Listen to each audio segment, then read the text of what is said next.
So, ఈరోజైతే దొరవశెత్తులం దగ్గర ఉన్న ఆనేపూడి ఊర్లో మేమున్నాం. అక్కడే ఇంకో రైతుని కలవడం జరిగింది. తనకున్న 2 ఎకరాల్లో వ్యవసాయం చేస్తున్నానని చెప్తున్నారు. 1.5 ఎకరా దాకా వరి పంటనేది ఏసుకున్నారంట. సో, తనకున్న ఇంకో కార్యక్రమంలో మిరప నారనేది ఏసుకోనున్నారు. సో, ఈ సంవత్సరం చాలా నష్టపోయారని చెప్తున్నారు. రాఘయ్య గారి కాడ నుంచే తన ఆవేదనని మన వీడియోలో తెలియజేస్తున్నాను. సో, నమస్కారం అండి రాఘయ్య గారు. నమస్కారం అండి. సో, ఎన్ని సంవత్సరాల నుంచి వ్యవసాయం చేస్తున్నారు? మేము 30 సంవత్సరాలు సాగు చేస్తున్నాం సార్. 30 సంవత్సరాల నుంచి ఇక్కడ సాగు చేసుకుంటున్నారు. అడవి కొట్టుకొని అడవి కొట్టుకొని సాగు చేసుకున్నాం. సాగు చేసుకున్నారు. అంతకుముందు మీకేమైనా పొలాలున్నాయా? అంతకుముందు మాకు పెద్దోళ్ళు సంపాదించింది ఉండేవి గానీ, వాళ్ళు పెద్దోళ్ళు అమ్మేసుకున్నారు దాన్ని. పెద్దోళ్ళే అమ్ముకునేసారు. అమ్మేసి సో, ప్రస్తుతానికి ఇప్పుడైతే అడవి కొంచెం తీర్చుకోవాలి. అడవి కొంచెం అడ్మినిస్ట్రేషన్ మేము కూలీనాలు చేసి బతికేవాళ్ళమే. హ్మ్. రాజారెడ్డి వచ్చినప్పుడు వైఎస్ రాజశేఖర రెడ్డి వచ్చినప్పుడు ఈ గిరిజనులు అడవి కొట్టుకొని తీర్చుకోవచ్చని చెప్పాడు. చెప్పే తలకి మేము అడవి కొడుతున్నాము. అడవి కొడుతున్న తలకి ఫారెస్ట్ వాళ్ళు వచ్చి అభ్యాసం చేశారు. అభ్యాసం చేస్తే మేము ధర్నాస్థలం పోయి ధర్నా చేసాం. ఎంఆర్ఓ కాడ బస్సులు గీసులు లారీలే బాని కట్ట ధర్నా చేసేతలకి గూడూరు ఆర్డీ వచ్చాడు.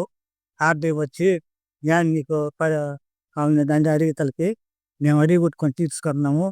ఈ మరి ఫారెస్ట్ వాళ్ళు వచ్చి మమ్మల్ని తీసుకొచ్చినారు. అది మన ఊళ్ళో వాళ్ళు రైతులు కూడా మాకు అడ్డుపడుతున్నారు అడ్డు పెడతారని చెప్పిన. సో, ఈ విధంగానే గిరిజనులైతే తనకి ఎటువంటి బలం లేదంట. పెద్దోళ్ళ కాడ నుంచి వచ్చిన పొలాలైతే ఏమీ లేవంట. సో, తనతో స్వతహాగా కొంచెం అడివుంటే దాన్ని తీర్చుకొని ఇక్కడైతే తనైతే నష్టం చేయలేదు. ఎటువంటి భూమి అయితే నష్టం చేయలేదు. అతను పంట పండించుకుంటున్నాడు. తన జీవితాన్ని ముందుకు సాగిస్తున్నాడు. సో, ఈ సంవత్సరం అయితే దగ్గరగా ఒక 2 ఎకరాల దాకా ఏస్తున్నారంట. 2 ఎకరాల్లో 1.5 ఎకరా దాకా కేఎన్ఎంలు ఏస్తున్నారంట. కేఎన్ఎంలు అయితే పూర్తిగా నష్టపోయామని చెప్పారు. సో, అది కాకుండా నష్టపోయినా సరే ఇంకొకసారి ఇంకొక 6 ఎకరాల్లో మిరప నార అనేది చల్లుకున్నారు. సో, కేఎన్ఎంలు ఎలా నష్టపోయారండి మీరు? పైరం బాగా వచ్చింది వరి. ఈ వానకి దెబ్బతినేసి వరి మాకు పోసుకుంటాం అనుకోగా వాన వానొచ్చి దెబ్బతినేసింది. అందుకని మాకు దిగుబడి చక్కగా రాలేదు. 1.5 ఎకరా వచ్చి 20 బస్తాలు కాటాలు వేసినాను. 4 బస్తాలు ఏమంటే భోజనానికి భోజనానికి అయ్యా అదివరకు 24 బస్తాలైంది. సో, 1.5 ఎకరాకి ఎంత పెట్టుబడి పెట్టినారు?